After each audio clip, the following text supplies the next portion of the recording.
once telling you, close ako dyan sa taong iyan, o kaya close ako sa paring iyan, close ako sa kaibigan o kaklase o katrabaho mo na iyan.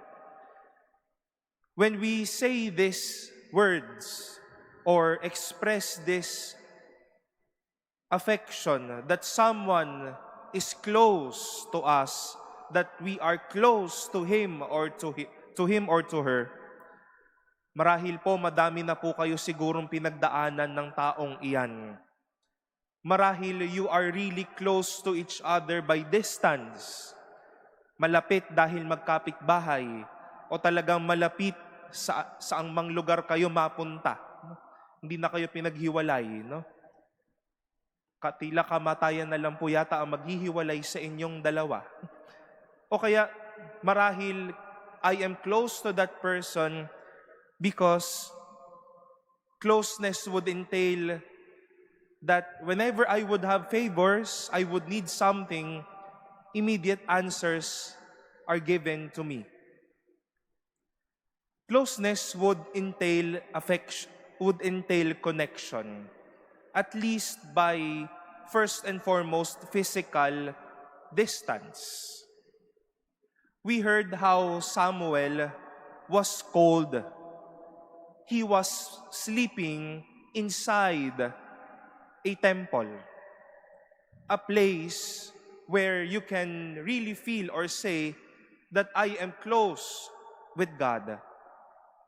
And this is not to tell you that it is good to sleep inside a church. Samuel was called in that specific context, that he is feeling the closeness of God in that place. But then, my dear friends, closeness would not only be about distance, but also relationship. God called Samuel to be a known prophet, but it will always be the end of mission. God was close to Samuel in order for Samuel to bring the closeness of God to people. We can also see the same action of closeness in our gospel for today. Jesus did his ministry not from a distance or by simply looking from the top of his view, but closer as he can be.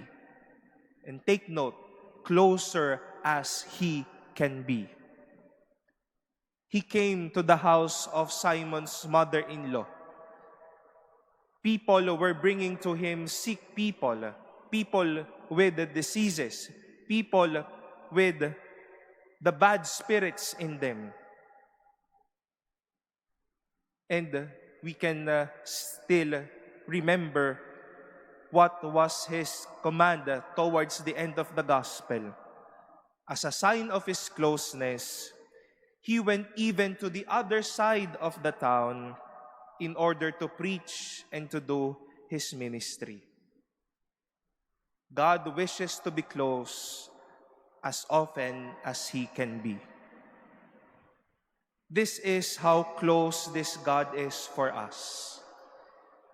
He is not only close because we are close by distance, but even close even from the recesses of our hearts.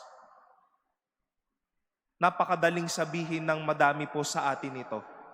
Pero madami ding mahirap magsabi na may Diyos na close sa atin at close tayo sa Diyos natin. He might not be there through a warm body beside you, but He will be bringing people to you to let you feel that He is close to you.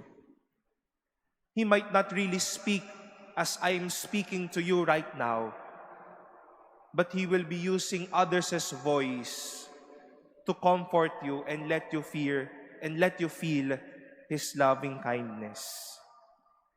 Hindi lang siya handang tumingin, pero handa din siyang lumapit sa atin. Ang ganda po ng ginagamit natin sa Tagalog. Malapit, distance, malapit. Ibig sabihin, talagang ang puso nyo tali na sa bawat isa. My dear friends, before we might even say that I am close to God or we are close to God, God said it first. I am close to you. I am always close to you.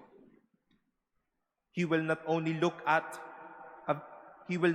only look from afar, but He will be coming close to us, to check on us, to raise us up, to call us, and to bless us.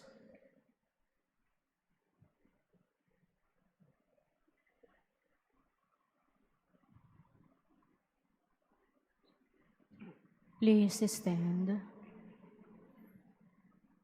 Like the people who brought to Jesus